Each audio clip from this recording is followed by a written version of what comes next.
Kita lanjutkan kembali pemirsa dialog bersama Ketua Komisi Kejaksaan Barita Simanjuntak dan Hakim Agung periode 2011-2018 Prof. Gayus Lumbun. Masih bersama kami ya Pak Barita dan juga Profesor saat ini di studio ya. Baik, Pak Barita, yang juga menjadi kekhawatiran adalah ketika dakwaan ini disatukan, masyarakat khawatir tuntutannya akan menjadi lebih ringan untuk para tersangka. Tanggapan dari Pak Barita atau jaminan mungkin dari Kejaksaan Agung sendiri seperti apa? Yang pertama saya garis bawahi dulu Mbak Fani, kewenangan membuat dakwaan itu adalah kemandirian atau kemerdekaan penuntutan. Undang-Undang 16 tahun 2004 sebagaimana dirubah dengan Undang-Undang 11 2021 memberi jaminan perlindungan pelaksana kekuasaan negara di bidang penuntutan kepada jaksa untuk melakukan tanggung jawabnya. Itu yang pertama. Yang kedua yang kita tidak boleh lupa, kalau dilakukan penggabungan dakwaan dalam arti dakwaan kumulatif, itu justru memperberat loh Mbak. Kita nggak boleh lupa itu. Jadi ada dua tindak pidana dan kan, pembunuhan berencana dan apa yang disebut obstruction of justice dan pelanggaran undang-undang ITE itu justru memperberat. Ya, ancaman hukumannya dilihat dalam dakwaan yang digabungkan itu akan kelihatan. Dan ini adalah merupakan strategi dari penuntut agar kasus-kasus seperti ini yang sudah biasa ditangani, yang pembuktiannya dapat dilakukan dengan mudah, ya proses persidangannya tidak panjang kalau dia displit, tetapi tujuannya sama. Tidak semata-mata untuk soal berat ringannya saja, saya perlu garis bawahi strapmaknya, tetapi juga untuk melihat modus, motif, ya mengapa rentetan peristiwa itu dilakukan sehingga dakwaan kumulatif itu akan bisa sampai pada tuntutan yang maksimal pula. Saya kira itu adalah satu kesatuan. Jadi digabungkannya ya dengan dakwaan kumulatif justru itu memperberat dan melihat perbuatan yang dilakukan tindak pidana itu sebagai satu kesatuan yang dilakukan oleh satu orang yang sering diistilahkan Prof. Gayus itu konkursus realis, dan ini dapat kita lihat dalam kasus FS di mana di situ ada pembunuhan berencana, ada pasal 5556, obstruction of justice dan undang-undang IT yang dilanggar tadi Mbak Fani. Menarik Pak Barita. Prof, begitu seperti kekhawatiran masyarakat tidak berdasar seperti itu ya? Begini,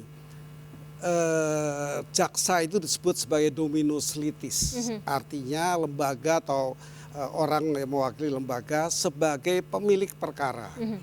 Jadi tidak ada jaksa kalau tidak ada proses perkara kalau tidak ada jaksa. Jaksa adalah pemilik, ya. Orang yang memiliki agenda-agenda yang akan disidangkan. Tentu berdasarkan itu kewenangannya memang seperti pandangan itu. Nah, tetapi kan ada keadilan ya, misalnya keadilan hukum, juga ada keadilan masyarakat, ada social justice yang saya mengikuti tiba-tiba kok kehilangan delik yang dianggap perlu untuk diajukan, seperti itu misalnya. Nah, masyarakat kita luasnya sudah cukup cerdas sekarang ini tentang hukum ya. Nah, jadi tentu mereka akan bertanya, nah ini tanggung jawab jaksa sebelum mendakwa seorang dan bahwa dipastikan dia yang melakukan dan perbuatannya apa, di mana kejadiannya, itu merupakan satu rangkaian. Nah, rangkaian inilah nanti akan disuguhkan pada dakwaan jaksa, diterima oleh pengadilan, dan sebatas itulah yang memang diadili. Tetapi tadi saya ingatkan, di mana kok timbul tiba-tiba keadilan masyarakat dipersoalkan, beberapa perbuatan yang diduga dan dapat dilihat secara nyata dilakukan. Nah, ini akan menjadi masukan. Tadi saya sempat menyinggung, walaupun jaksa ini independen, bahkan pimpinannya pun penyidik ini tidak bisa mencampuri. Tetapi tentu lembaga ini tidak berdiri sendiri. Ada apalagi kalau kejaksaan kepolisian itu sifatnya mekanik ya, mekanik perintah dari atas. Jaksa itu satu lagi, and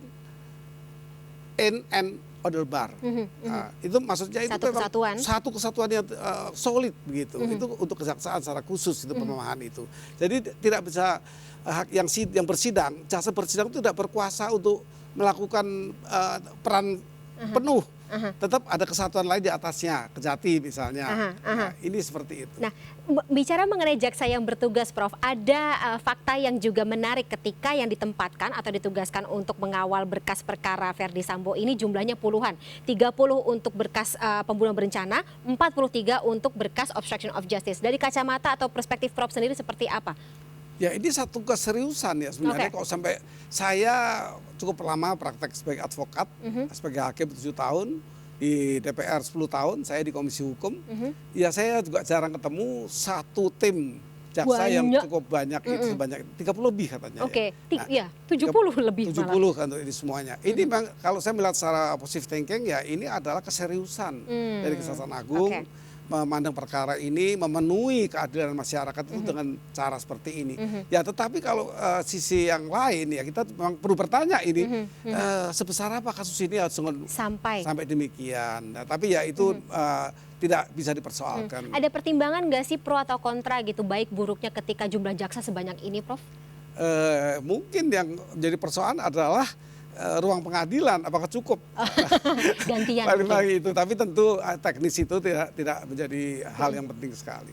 Nah, terakhir untuk Pak Barita sendiri, bagaimana mengawal dengan ya tadi ini bisa dibilang berkas perkara yang cukup rumit kalau kita lihat ya dengan ada kalau kata Prof tadi sampai jumlahnya 70 lebih jaksa penuntut umum yang turut ke persidangan. Bagaimana dari Komisi Kejaksaan sendiri mengawal sampai kita benar-benar sampai ke garis finish? Singkat saja Pak Barita. Yang pertama tentu tugas dan kewenangan Komisi Kejaksaan itu diatur oleh peraturan Presiden. Nah, maka dalam rangka merespon itu tadi juga yang disebut oleh Prof Gayus itu sangat baik itu social justice ya, rasa keadilan masyarakat. Oleh karena itu kami telah membentuk tim yang terdiri dari 5 orang komisioner Komisi Kejaksaan untuk hadir di setiap persidangan untuk secara langsung memantau, melihat proses dakwaan, pembuktian, persidangan sampai pada tuntutannya.